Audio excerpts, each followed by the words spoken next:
Hi, welcome to the V Case. This presentation is designed to help you understand what you can do when you're put in a situation that is beyond your own control. The Disability Advocacy provides support for people who require assistance when speaking out against people who have done wrong by them. It is your right to feel safe, it is your right to speak up, and it is your right to have someone walk beside you the entire way. Disability advocacy is about providing the right assistance and best support to help you through any situation. Let's take a look at a case where advocacy is needed. John has an intellectual disability and a mental illness. He works with a lawn mowing crew for a supported employment company. He has been doing this job for just over a year. John can sometimes be a vocal character and can easily lose focus through other distractions. One day, the manager comes out of the office to give the crew some news. Our manager come out of his office.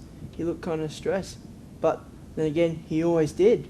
Some of the crew will be receiving pay cuts due to a change in government funding. John is angry about this and constantly butts in when the manager is trying to talk. So here I am, I'm lining the workers up, telling them about their pay cut. And John just had to have his 2 cents worth. And he wanted to shut up, blah, blah, blah, blah, blah. It was really getting up my nose. The manager gets angry and wrestles John to the ground. I know I got into his face, but he didn't have to attack me like that.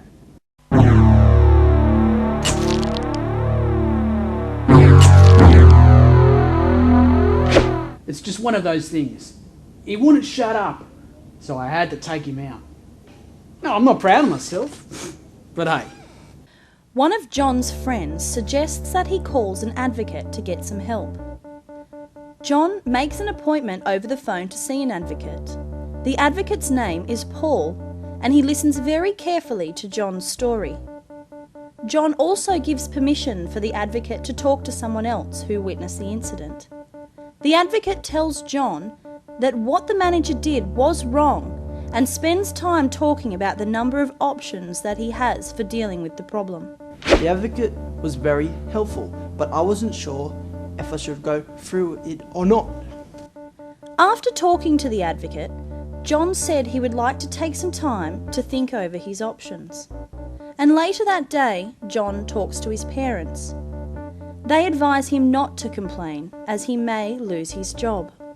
I phoned the advocate back and I told him I wasn't going to go through with it. The advocate said it was up to John, but that if he wanted to reconsider in the future, he could help him deal with his unfair treatment. Over the following months, John's back continues to give him agony.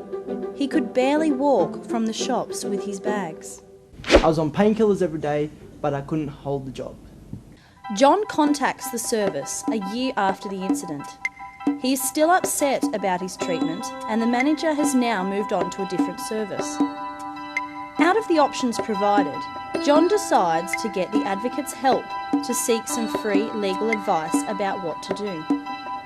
John asks the advocate to write to the company and officially report the incident and ask that policies be put in place so this would not happen again. John was happy with the legal advice he received and decided to follow through and take action against the manager for compensation. Look, I know I damaged John. Nothing could take that back.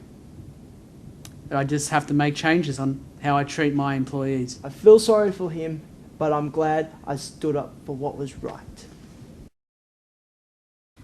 It's not too easy to stand up for what is right, especially when the person you have to confront is the person who has caused you grief in the first place.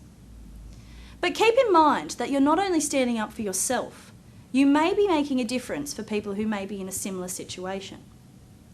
This next case provides us with many examples where advocacy can help you through a difficult situation.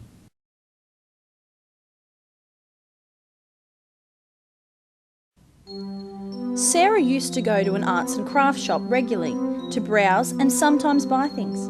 She has an intellectual disability and lives in a nearby group home. One day, when there was no one in the store, the owner noticed that Sarah was looking at the items on the shelves, and he decided to approach her.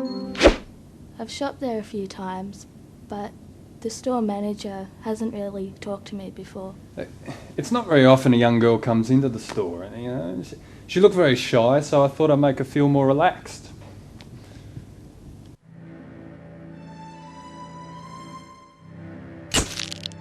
The owner chatted to Sarah and then showed her other areas of the shop further out the back.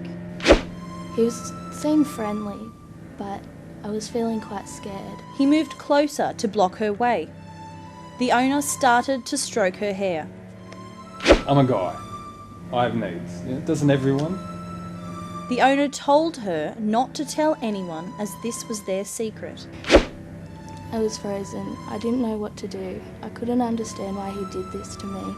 A customer comes in off the street. This distracted the owner and Sarah used the opportunity to flee the shop. When Sarah got home, she felt terrible. She didn't know if she would get into trouble about what happened and didn't talk to anybody at the group home where she lived. I cried for hours. I felt a little bit guilty about the whole thing.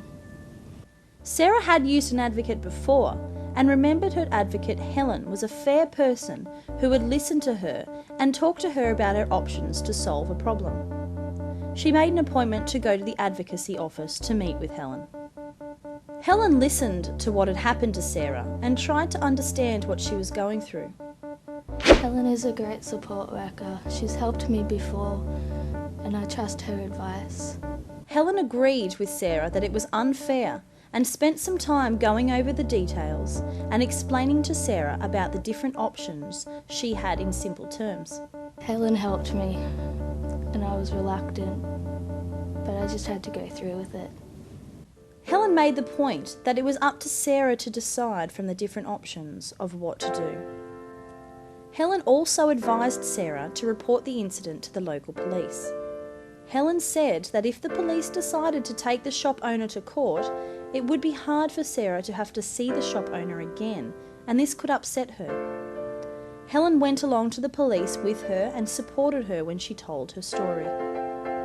Helen also got in contact with a lawyer and took Sarah to visit them so she could explain what would happen if the matter was taken to court and how the lawyer could represent her. The case went to court, and Helen organised a court support worker to sit with Sarah through the whole process. Yep. I made a mistake, and I'm sorry for it. I really don't know how I could have done it without the support from Helen. Are you dealing with a problem with someone you know? Are you needing legal advice? Do you need to be connected with a service that can help you? If you answered yes to any of these questions, it is very important that you contact an advocate to stand by you. There are many options and possibilities an advocate can talk you through. We hope this presentation has been helpful. Thank you.